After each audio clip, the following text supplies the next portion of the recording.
de vacaciones y que nos van a ver ahí por las plataformas digitales, por YouTube también.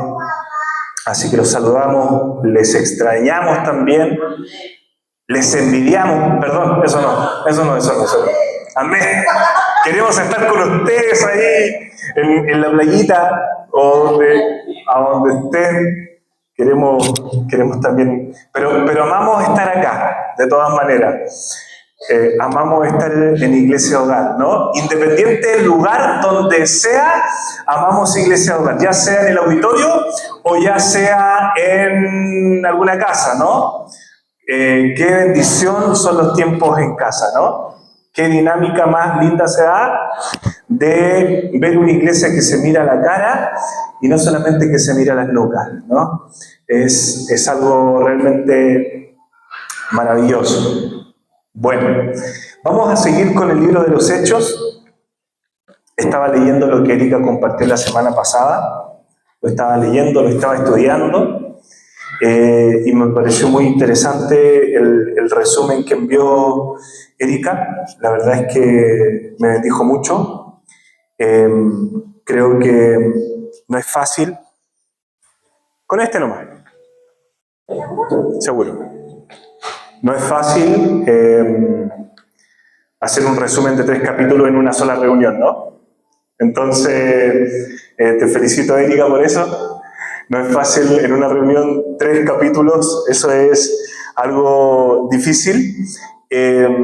Versículo 18, 10, no, 19, 20, 21. Del 19 al 21, ¿cierto? Muy bien, gloria al Señor.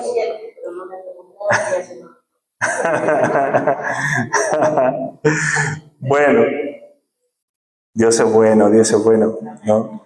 Creo que vamos a seguir estudiando eso, pero quiero hacer un alto. Todos saben qué día es hoy, ¿no? Día de sábado de reunión, día de San Valentín, ¿no? Día de San Valentín. ¿Cuántos están contentos porque es día de San Valentín? Ah, Gabriela. ¿A cuántos les da lo mismo que sea San Valentín? ¿Cuántos odian a San Valentín? ¿Cuántos odian San Valentín? Bueno.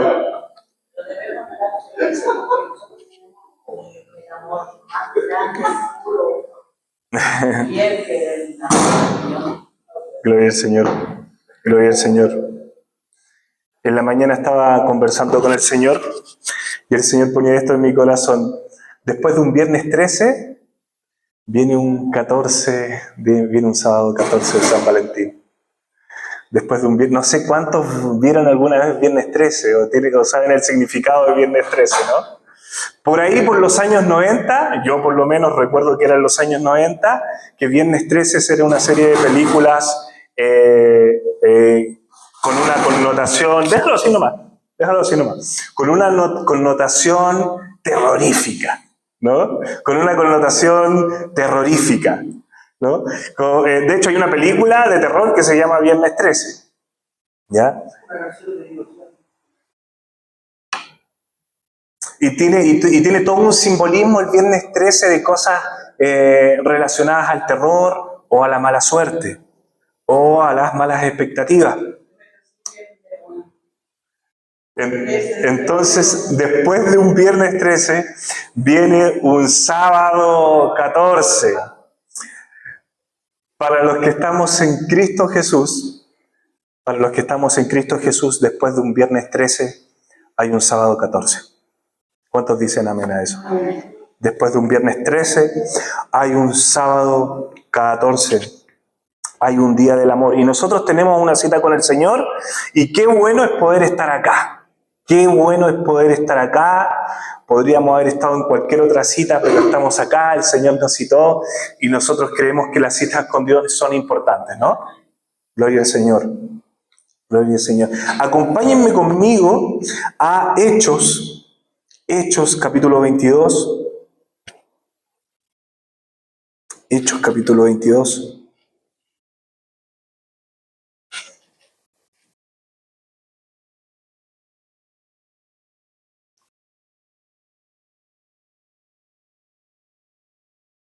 Vamos a leer solo una parte, del 6 al 16.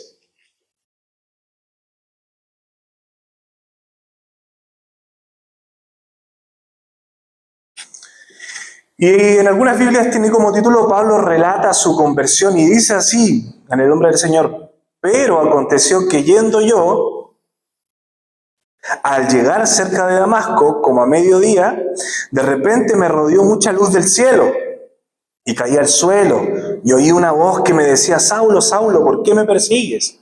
Yo entonces respondí: ¿quién eres, Señor? Y me dijo: yo soy Jesús de Nazaret, a quien tú persigues. Y los que estaban conmigo vieron a la verdad la luz y se espantaron, pero no entendieron la voz del que hablaba conmigo. Y dije: ¿qué haré, Señor? Y el Señor me dijo: levántate y ve a Damasco, y allí se te dirá todo lo que está ordenado que hagas. Y como yo no veía causa de la gloria de la luz, llevado de la mano por los que estaban conmigo, llegué a Damasco. Entonces uno llamado Ananías, varón piadoso según la ley, que tenía buen testimonio de todos los judíos que allí moraban, vino a mí acercándose y me dijo: hermano Saulo, recibe la vista. Y yo en aquella misma hora recobré la vista y lo miré. Y él dijo: el Dios de nuestros padres te ha escogido para que conozcas su voluntad y veas al justo y oigas la voz de su boca, porque serás testigo suyo a todos los hombres de lo que has visto y oído. Quiero repetir nuevamente el versículo 15. Porque serás testigo suyo a todos los hombres de lo que has visto y oído. Ahora pues, ¿por qué te detienes? Levántate y bautízate y lava tus pecados invocando su nombre. Amén. Amén. Esta palabra ya la habíamos leído porque ya habíamos predicado acerca de lo que le estaba sucediendo a Saulo, al ex Saulo, ¿no? Al ex Saulo de Tarso, que incluso fue tal la magnitud de su transformación que el Señor le cambió el nombre, ¿no? Pablo. Y Pablo significa pequeñito, ¿no? Pequeño. Si Pablo se autodenomina pequeño, ¿cuánto más para nosotros, no? Bueno, y vamos a ver que en el capítulo 22, y del 21 al 22, Pablo comienza su tercer viaje misionero, Y Pablo va a partir desde Antioquía. Recuerden que Antioquía va a ser una ciudad súper importante. ¿Por qué? Porque va a ser la segunda iglesia que nace, que emerge a partir de la predicación del Evangelio de los discípulos. ¿Se acuerdan la comparación que hicimos con la iglesia de Jerusalén y la iglesia de Antioquía? Una iglesia de Jerusalén más tradicional, más apegada a la letra, más apegada a las tradiciones, y una iglesia emergente, puramente o un mayor porcentaje de gentiles, ¿no? Y es donde, a partir de Antioquía, en donde el Evangelio comienza a transmitirse a los gentiles, es decir, a los no judíos. Y Pablo parte su tercer viaje misionero desde Antioquía y vuelve a visitar y a predicar el Evangelio. Y aquí vamos a ver ciudades, Hechos es el libro que nombra más ciudades de todos los libros de la Biblia. Y aquí comienza a predicar en Éfeso, pero también va a visitar otras ciudades como Macedonia, Grecia, Troas y Mileto, ¿no? Y en Mileto se van a despedir de Pablo y Pablo les dice: lo más probable es que no nos veamos más. ¡Wow! ¡Qué doloroso!, ¿no? Después que compartieron un tiempo con Pablo, después que vieron toda la transformación de Pablo, Pablo les dice: lo más probable es que no nos veamos más. Y Pablo decide ir a Jerusalén. No sé si esto lo compartieron, pero se lo resumo muy rápidamente. Y Pablo dice: me voy a Jerusalén. Fíjense las características de Pablo. Me voy a Jerusalén, me voy a Jerusalén. Llega un profeta y le dice: si te vas a Jerusalén, te va a pasar esto. Te van a encarcelar, te van a amarrar, te van a azotar, lo vas a pasar mal. Y Pablo, fiel a su estilo, dijo: voy igual. Voy igual. Y los discípulos le decían, y los amigos de Pablo le decían: pero no vayas. La palabra dice que trataron de persuadirlo para que no vaya a Jerusalén a predicar el Evangelio. Y Pablo, ¿qué dijo? Voy igual. Voy igual. porque para él el morir iba a ser la satisfacción más grande que podía tener. Y tal cual dijo el profeta, llega a Jerusalén y empieza a tener un montón de problemas, ¿no? Entonces, va a ser Jerusalén, va a ser una tipología de Cristo. ¿Por qué va a ser una tipología de Cristo? Porque Jesús, la última ciudad que visita va a ser Jerusalén, y en Jerusalén va a morir. Aunque, con la diferencia de que Pablo no va a morir en Jerusalén, sino que va a morir en Roma. Es decir, de Jerusalén se traslada a Roma, y en Roma va a ser donde muere. ¿Ya? Pero hay una tipología de Cristo en ese aspecto, porque él deseaba morir como su Señor. No lo dice la Escritura, pero uno intuye que por la forma en que se expresa y dice, qué privilegio sería morir donde murió el Señor. Qué privilegio sería, ¿no? Y nos vamos a ver con un Pablo en aprieto. ¿Saben lo que me llama la atención? Porque a Hechos hay que leerlo intuyendo algunas cosas, o las cosas implícitas que salen en el libro de los Hechos. Hay cosas que están explícitamente expuestas en el libro de los Hechos, y hay cosas que no, y que uno tiene que deducir. Pablo era terco por características, nos dimos cuenta, ¿no? Es decir, todos le dijeron que no, y fue a Jerusalén. ¿Sabes lo que me llama la atención de esto? Que en Jerusalén, por lo menos Hechos, no cuenta que hubo ningún convertido. Ningún convertido. A diferencia de las otras ciudades que visitó. Jerusalén fue a sufrir, ¿no? Era como un 14 de febrero, pero saliste con tu hermana. Una cosa así, ¿no? Una cosa así. O viste en Netflix todo el día, ¿no? Y la verdad de las cosas que me llama mucho la atención, porque un profeta no le dijo que no fuera, pero tampoco le dijo que fuera. Es decir, hay una decisión personal de Pablo de ir a Jerusalén, a diferencia de otras ciudades en donde por el Espíritu, dice el libro de los Hechos, Pablo se va a tal ciudad. El Espíritu lo manda, o el Espíritu le prohíbe ir a ciertos lugares. Aquí no narra ni que el Espíritu lo mandó, ni que el Espíritu se lo negó, sino que Pablo decidió ir a Jerusalén. ¿Cuántos creen que el Señor nos habla? Pero ¿cuántos creen también que el Señor deja que nosotros tomemos decisiones? Y le pedimos, Señor, una respuesta. Señor, por favor, te lo pido. Necesito una respuesta. Y Dios, calladito. Y Dios diciendo, tal vez en ese silencio, diciendo, tú tienes la capacidad de tomar decisiones importantes. Te he dado sabiduría, te he dado la mente de Cristo. Corintios dice que nosotros tenemos la mente de Cristo. Te he dado el Espíritu Santo que está dentro tuyo para que tú tomes buenas decisiones. Por eso creo profundamente que hay respuestas que van a estar en nuestro corazón y que las vamos a tener que tomar nosotros. Hay otras respuestas que el Señor nos va a dar, pero hay que entenderlo, hay que comprenderlo. Hay decisiones que tú vas a tomar, hay respuestas que el Señor no te va a dar, sino que tú las vas a tener que tomar, y te vas a tener que decir, ¿cuál es la mejor decisión? ¿Qué hago yo? ¿Qué trato de hacer yo? ¿Qué trato de hacer yo? Porque tampoco es fácil, ¿no?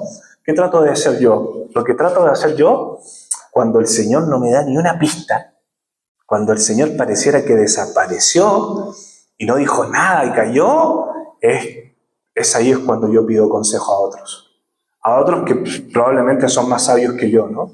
Personas con mayor experiencia también, o con mayor sabiduría. Es el momento de pedir consejo, porque en la multitud de consejos hay sabiduría. Así es, ¿cierto? En la multitud de consejos hay sabiduría. Cuando Dios no le dé una respuesta, pida consejo. Pero también pídale consejo a personas idóneas, ¿no? A personas idóneas, a personas capacitadas, a personas con sabiduría, ¿no? A personas con sabiduría. Entonces, muy importante eso.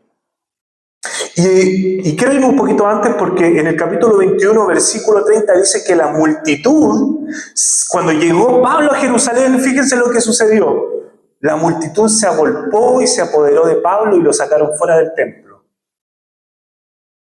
La multitud se agolpó y se apoderó de Pablo. Y dice la palabra que lo querían matar. Pero para que no lo siguieran matando, ¿no? Tribuno y otros soldados se lo llevaron y lo arrestaron.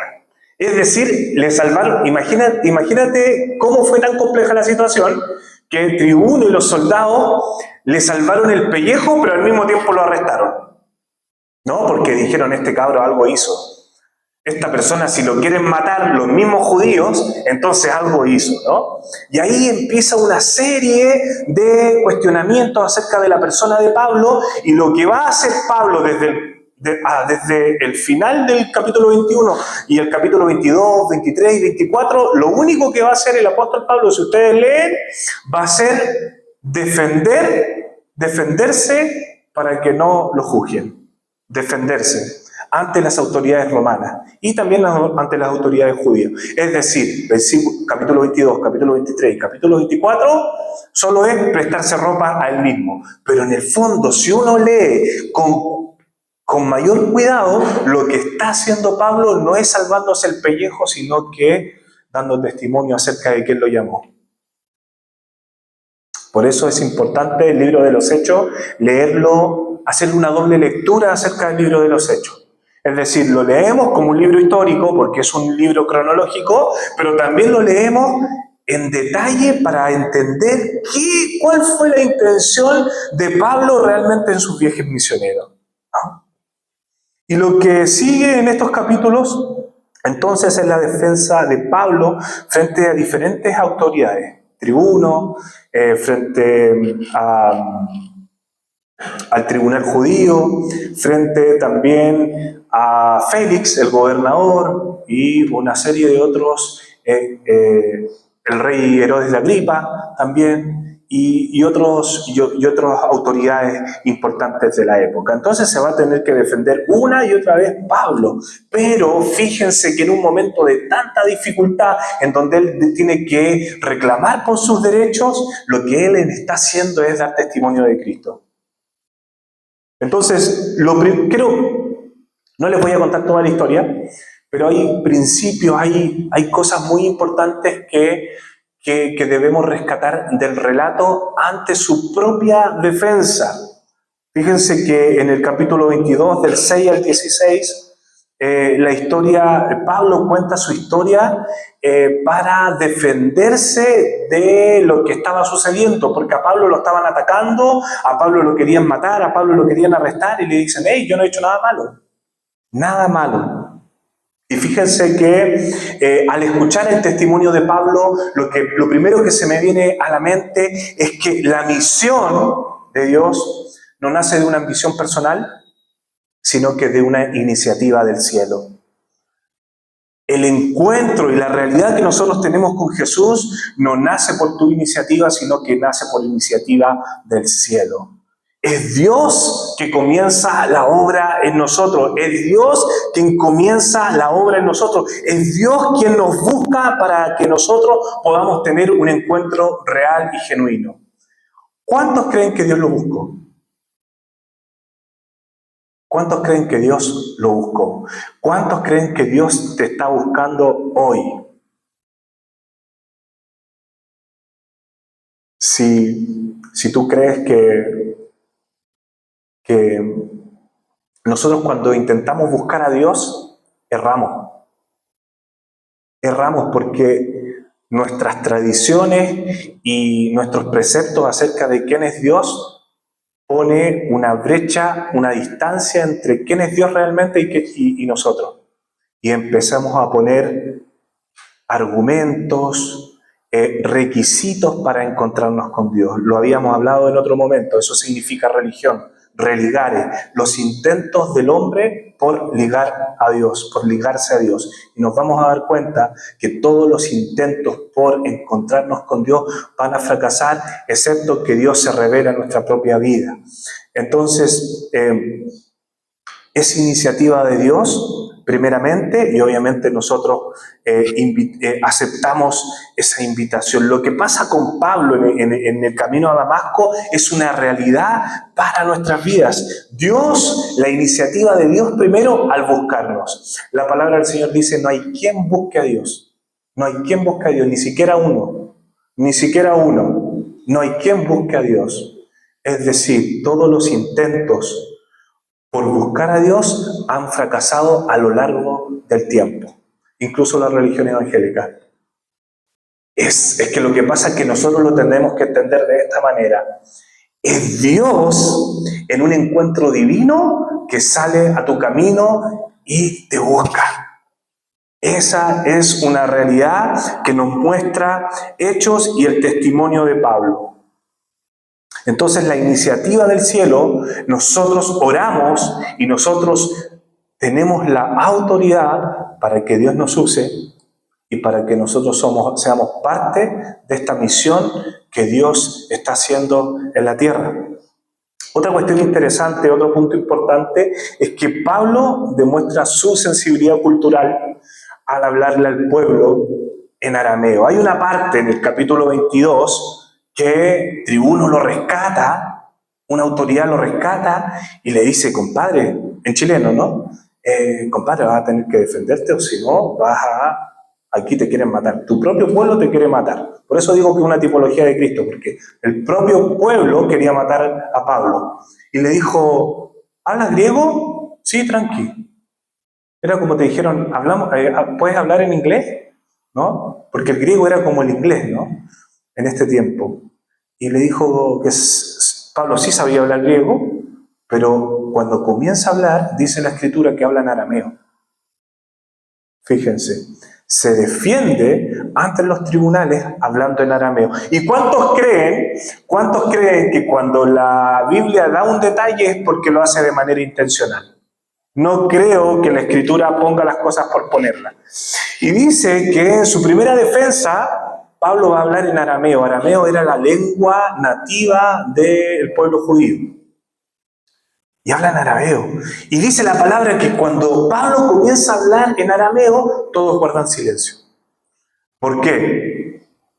Porque el judío tenía la conciencia de que el lenguaje original del pueblo hebreo era el lenguaje de Dios. Los judíos creen que en el Edén, el lenguaje que se habló ahí fue entre hebreo y arameo. Esa es la creencia judía. Eso es lo que creen ellos. Creen que el lenguaje del cielo es ese. Entonces, ¿qué es lo que hizo Pablo? Pablo trató de conectarse. Pablo trató de extender puentes culturales. Y creo que muchas veces nosotros cometemos el error de, en vez de construir puentes con otras personas, construimos murallas. Muchas veces construimos murallas, muchachos. Muchas veces construimos paredes, y que generalmente son paredes religiosas las que nos separan de las personas. Lo que hace Pablo acá fue fenomenal porque habla en arameo. De hecho, por respeto, debería haber hablado en griego. Por Tribuno, por los soldados romanos, todas las ciudades, todos los que eran romanos en ese tiempo hablaban griego porque el griego koiné era el idioma oficial de todo Roma hasta el siglo III más o menos. Entonces, habla en arameo. Es decir, por respeto podría haber hablado en griego, pero habló para que el pueblo entendiese. Y dice que todos guardan silencio. Pablo demuestra sensibilidad cultural. Pablo demuestra afecto. Pablo demuestra inteligencia emocional. Y es muchas veces esa inteligencia emocional la que nos falta a nosotros. Vieron que nos encontramos de repente con personajes muy ambiguos en las comunidades cristianas de hoy. Personas que de mucha oración, oran mucho, y creo que damos fe también de que hay personas que oran mucho en las comunidades de fe, pero a la hora de extender el brazo, pareciera que más que brazo lanza una piedra. Y se da esta dicotomía en las comunidades de fe, en donde nos vemos personas muy correctas, de mucha oración, muy bien vestidas, muy correctas. Pero cuando abren su boca, solo destruyen, solo alejan de Dios a las personas, ¿no? Pero Pablo hace algo totalmente distinto, habla en arameo, se conecta. Iglesia hogar tiene que ser una iglesia que se conecte con las demás personas. ¿Cuántos dicen amén a eso? Iglesia hogar tiene que ser una iglesia con un lenguaje no propio de nuestra naturaleza, sino con un lenguaje que las demás personas puedan comprender. De hecho, un poco antes de esto, Pablo le aconsejan hacer un voto nazareo. ¿Sabes lo que es un voto nazareo? En la tradición judía, un voto nazareo es un rito de purificación en donde la persona se rasura la cabeza, ¿ya? En donde la persona puede, por un largo tiempo no puede estar sin tocar ningún cadáver y no puede comer ni beber nada que salga de la uva, de la vid. Es un voto nazareo, un voto judío de la tradición judía que, según ellos, ¿no? Según la tradición judía, les permite estar más puro, ¿no? Ojo, es la tradición judía, ¿no? Entonces, ¿por qué Pablo lo arrestan y está pelado? Imagínense a Pablo, pero pelado. Hay una película que lo muestra así, cuando llega a Roma, no sé si vieron la película de Pablo, una nueva, Pablo lo muestran pelado, ¿ya? Y con una barba larga, y medio flaco, ya medio herido por los azotes, porque cuando ya llega a Roma, Pablo llega azotado completamente, ¿no? Entonces, es una perspectiva que se entiende en el libro de los Hechos, porque hace el voto nazareo antes de, o sea, cuando llega a Jerusalén y cuando se va a Roma, ¿no? ¿Por qué hace esa cuestión? Si Pablo entendió todo, Pablo dijo, ya no hay judío ni griego, mujer y hombre, todos somos iguales delante de Dios. ¿Por qué hace esa cuestión? Porque lo que busca Pablo es conectar con la gente, es conectar con su propio pueblo, es conectar con su pueblo. Acuérdense que Pablo, cuando empieza a hablar de él mismo, dice, yo soy judío, pero nací con ciudadanía romana. Es decir, venía de una familia de un rango alto, aún siendo judío, ¿no? Que estudió en los pies de Gamaliel, que estudió en las mejores universidades, y hablaba griego, hablaba hebreo, hablaba arameo. Entonces era una persona con un intelecto fariseo de fariseo. Entonces nos vamos a encontrar con Pablo, una persona probablemente de una clase más alta dentro del contexto judío, y aún así quiso rasurarse el cabello y hacer el voto nazareo. Era un misionero de tomo y lomo. Fíjense que cuando uno estudia las misiones, cuando te preparan para ir a las misiones a otro contexto cultural, una de las cosas que te enseñan es el choque cultural. Es decir, que hay una curva en donde la cultura te empieza a gustar demasiado, mucho, te enamora, pero después esa curva desciende y ya nada te gusta de esa cultura. Nada te gusta. Ya empiezas a echar de menos el choripán, el completo, la marraqueta, ¿no? Empiezas a echar de menos esas cosas. Y hay una curva descendiente en el quehacer misionero. Cuando los misioneros se van, empiezas a extrañar tu familia, tus amigos, tu iglesia, etc. Y una de las cosas que te enseñan es cómo tú, siendo de otro idioma y de otro contexto, puedes generar puentes culturales con esa cultura. Y a veces se nos olvida que dentro del mismo país, dentro de una misma ciudad, vivimos en subculturas y que no sabemos cómo llegar a esas personas, ¿no? Entonces Pablo hace un voto nazareo no por un rito de purificación, sino para poder conectarse con la gente.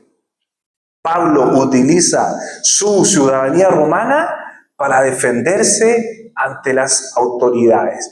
Estoy seguro que si el libro de los Hechos nombra que Pablo tiene ciudadanía romana, era por algo. Y fíjense qué interesante. El escritor, es decir, Lucas, muestra cómo Dios usa las estructuras legales para proteger a Pablo y avanzar con su propósito. Cómo las estructuras legales pueden ser de bendición y de manifestación para el reino de Dios en este tiempo. Piensen en algo, piensen en cómo un aspecto legal, cómo tu ciudadanía chilena puede ser de bendición para otros. Piensa en cómo tu chilenismo puede servir en un contexto cultural para otras personas. Cómo el chilenismo, miren lo que estoy hablando, ni siquiera son las cuestiones, aspectos legales, son cuestiones culturales. ¿Cómo tu chilenismo puede alcanzar a otros? ¿Cómo? ¿Cómo tu estatus socioeconómico puede ser un puente para conectar con otros? ¿Cómo tu trabajo, cómo tus estudios de especialidad, cómo tu oficio puede ser un argumento que Dios ocupe para extender su reino? ¿Cómo eso puede ser para que el reino de Dios se establezca en las vidas y en los corazones de otra persona? Es interesante cómo la ciudadanía romana le sirvió para sirvió para que un siervo de Dios pudiera salir sin que lo maten, ¿no? ¿Por qué? Porque la ciudadanía romana contaba con una condición. Cualquier persona podía ser juzgada sin un tribunal, al menos que sea romano. Esto es súper injusto, pero esto pasaba en el siglo I. Es decir, si tenías ciudadanía romana, podías ser juzgado frente a los tribunales competentes. Si no, te cosiste, ¿no? Si no, como decimos nosotros, fuiste bueno. Pero entonces Pablo utiliza su ciudadanía romana para defenderse.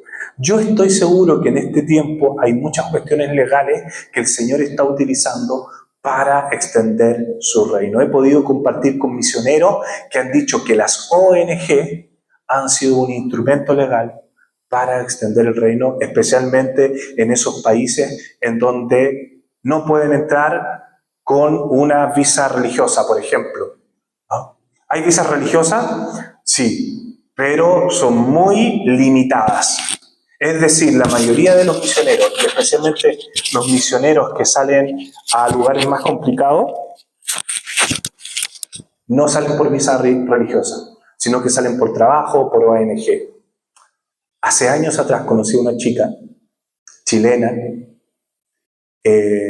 que fue parte de una ONG en Vietnam, un país comunista, que ayudaba a la trata de niñas, porque había mucha trata de niñas en el sudeste asiático, mucha trata. Sigue habiendo mucha trata de personas y especialmente de niñas en el sudeste asiático. Nepal, India, Bangladesh, Pakistán, Vietnam, Laos, todo ese sector hay mucha trata de niñas, en donde se desarrolla una prostitución ilegal, pero de todas maneras es muy común, aunque sea ilegal, hay muchas personas, autoridades, policías que pasan por alto estas cosas porque se corrompen con dinero. Entonces, esta chica se unió a una ONG para no solamente para defender la explotación de la trata de personas, sino que también un instrumento para predicar el Evangelio en un país comunista y en donde plantar una iglesia significa muchos problemas. Entonces ella no plantó una iglesia, sino que se metió en una ONG. Como un aspecto legal sirve para avanzar con el propósito de Dios. Pablo lo sabía muy bien. Y nos encontramos de repente en el capítulo 22, versículo 18, diciendo, fíjense, no se predicó el Evangelio, pero sí la Escritura señala que fueron animados las personas que estuvieron allí en Jerusalén. Como por ejemplo, va a nombrar a Jacob, uno de los líderes de la iglesia de Jerusalén, ¿no? Entonces, pero no se convirtió nadie. Y el capítulo 22, versículo 18, el Señor le dice, sal pronto de Jerusalén, porque no van a creer lo que digas de mí. Es decir, no te van a creer, así que sal de Jerusalén, defiéndete como puedas y sal de Jerusalén. ¿no? Porque no te van a creer. Entonces, nos vamos a dar cuenta que Pablo incluso era una persona apercibida, que tomaba decisiones. Si usted me pregunta si ir a Jerusalén fue una buena decisión o no, la Escritura no lo señala. Yo tampoco tengo idea. Fue a que lo apalearan. ¿Ha ido a un lugar a que te peguen? Pablo lo hizo. Pablo lo hizo. Algunos dan fe de eso. Fíjense que es como cuando tú dices, voy por una paliza gratis, voy. Porque si uno dice que se convierta uno, los palos valen la pena, ¿no? No se convirtió ni uno en Jerusalén. Por último, ya un sablazo, un palo en la cabeza, pero que se convierta uno, Señor. No se convirtió ni uno. De hecho, el Señor se le acercó en la noche y le dijo, ándate de acá. No, nadie te va a creer. Nadie te va a creer, ándate. Necesito que te vayas. Y aquí vamos a ver cómo la iglesia del Señor va a ayudar a Pablo a que se esconda, a que resista, a ayudarlo en sus tribulaciones, a curarlo, de hecho, a curar las heridas. Y vamos a ver una iglesia que se moviliza y que no se estanca y que apoya el quehacer misionero y que apoya la extensión del reino. Entonces nos vamos a dar cuenta que aún cuando Pablo era terco, pero aún así Pablo era una persona percibida, sensible al Espíritu Santo, que aún en la noche podía escuchar al Señor. Capítulo 23, versículo 11, dice que en la noche buscó al Señor, en la noche el Señor le habló y el Espíritu Santo le decía, Pablo, ten ánimo porque necesito que des testimonio de mí en Roma. Fíjense qué interesante. ¿Se acuerdan que ya habíamos hablado de que Dios no escribe las cosas por decirlas? Y fíjense que cuando uno busca al Señor en las noches, creo que es algo bien interesante, ¿no? Es algo bien interesante. ¿Por qué? Porque ¿qué pasa cuando uno está de noche? A mí me pasa todo lo contrario en todo caso. Me baja lo vampiro, que despierto más, me gusta leer en las noches, pero en la mayoría de las veces, cuando ya llega la noche, una persona está cansada, una persona está agotada de todo el trajín del día, uno está ya con puras ganas de acostarse y uno inevitablemente está menos apercibido para escuchar la voz de Dios por todo el cansancio físico y mental que uno tiene, ¿no? Entonces, Pablo era tan sensible a las cosas del Señor que aún en la noche tenía la capacidad de escuchar al Señor. Qué tremendo, ¿no? Pablo, ten ánimo, porque necesito que des testimonio en Roma. Pablo, ten ánimo, porque necesito que des testimonio. Fíjense que todo azotado, el Señor le estaba dando ánimo, pero para que siguiera predicando. ¿Se fijan? Entonces, que el Señor nos dé esa sensibilidad espiritual para incluso en las madrugadas poder escucharlo, ¿no? Poder despertar y poder escuchar la voz del Señor. ¿Cuántos realmente, y esto se los pregunto sin que me respondan, cuántos les gustaría escuchar la voz del Espíritu Santo hablar a sus vidas y que esto se haga vida en su realidad, que se haga conducta y que ustedes puedan tener una sensibilidad de tal manera que sepan inmediatamente quién es Dios, cuándo está hablando Dios y cuándo no está hablando Dios? Anhelo que el Señor ponga esa capacidad de poder escuchar la voz del Señor en todo momento, aún en la madrugada, aún en la noche, aún en la mañana. No sé a cuántos le ha pasado que ponen el despertador en la mañana, después de un culto maravilloso, después de una noche de avivamiento. Llegaste después de esa noche de avivamiento, dijiste, Señor, hoy sí, 6 de la mañana. Imagínate, 6 de la mañana. Hoy sí, Señor, tuve un culto maravilloso. Y pasaste de largo. Y teléfono, borrar. Y no pasó nada. Pero creo que nosotros deberíamos ser de aquellos que lo seguimos intentando. De aquellos que lo seguimos intentando. Sigamos intentando tener una comunión más amplia con el Señor. Más amplia. Pablo nos enseña que el discernimiento estratégico no contradice la fe sino que más bien la confirma. En una expresión de sabiduría espiritual. Fíjense, Pablo nos enseña que el discernimiento estratégico no contradice la fe, sino más bien la confirma. Cuando Pablo planifica el viaje misionero, lo que está haciendo, fíjense qué interesante esto para las personas que les gusta la profecía y para las personas que les gusta, que creen y que sienten que tienen un llamado a la profecía o que creen que tienen un don profético. Parte del don profético también no solamente es hablar con tu boca, sino que es también planificar para que las cosas sucedan. Creo que parte del mover profético es parte, no es todo, es hablar en nombre del Señor e incluso decir cosas futuras que pueden suceder y que no han sucedido, pero parte del mover profético es planificar para que las cosas sucediesen aun cuando tú no estás viendo las cosas. No sé si me agarraron. No sé si me agarraron el hilo. Voy a poner un ejemplo. ¿Saben para cuánto es este auditorio? A mí me dijeron que era que había más de 200 sillas. 200 a 250 sillas.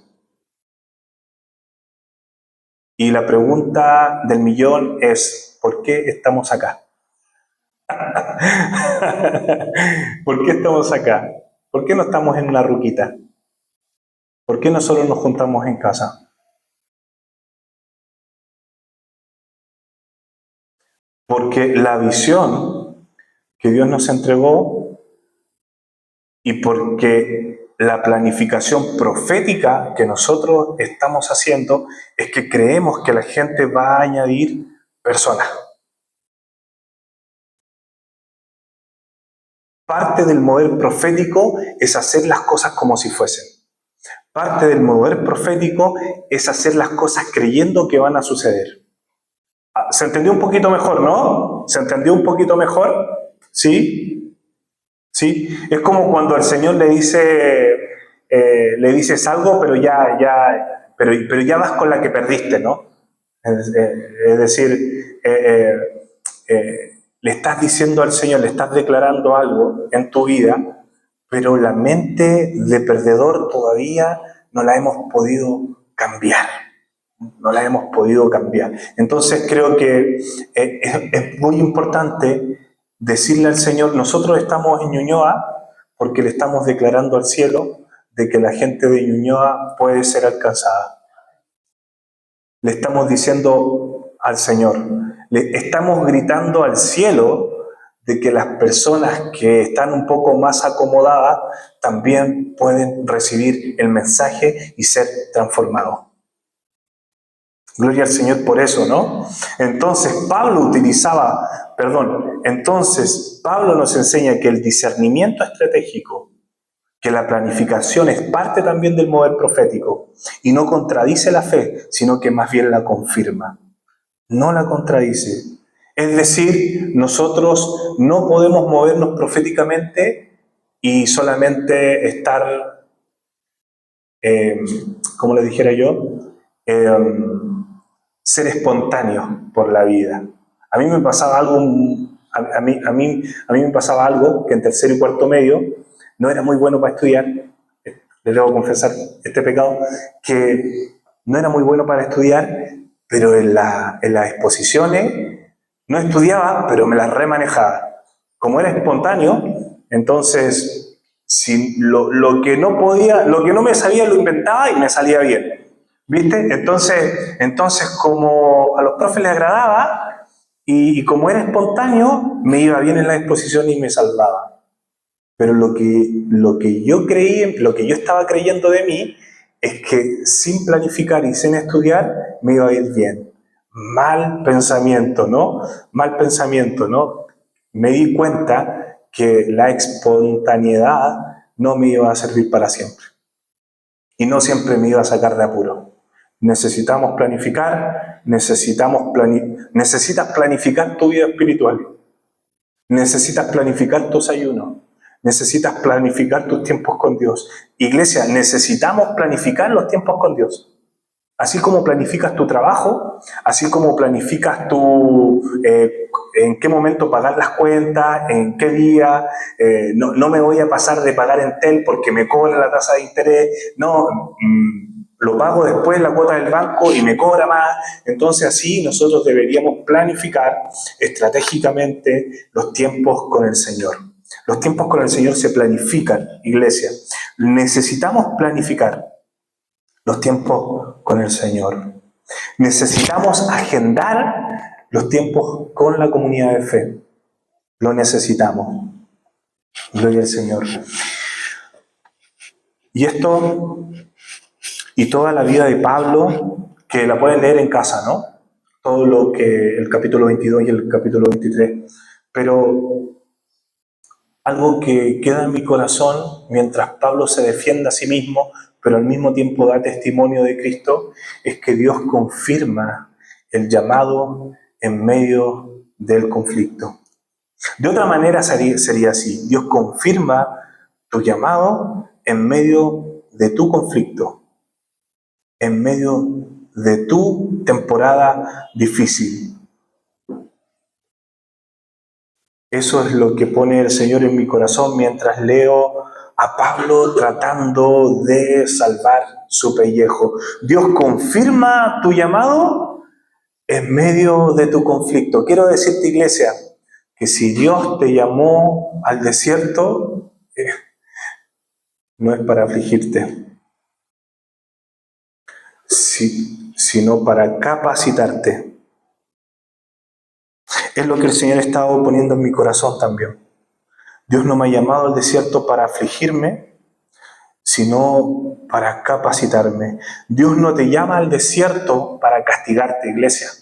Dios te llama al desierto para capacitarte. El desierto no es condenación, el desierto no es un castigo.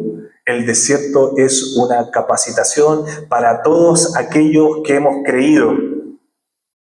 O si no, todo lo que vemos cuando Jesús entra al desierto sería algo que contradice.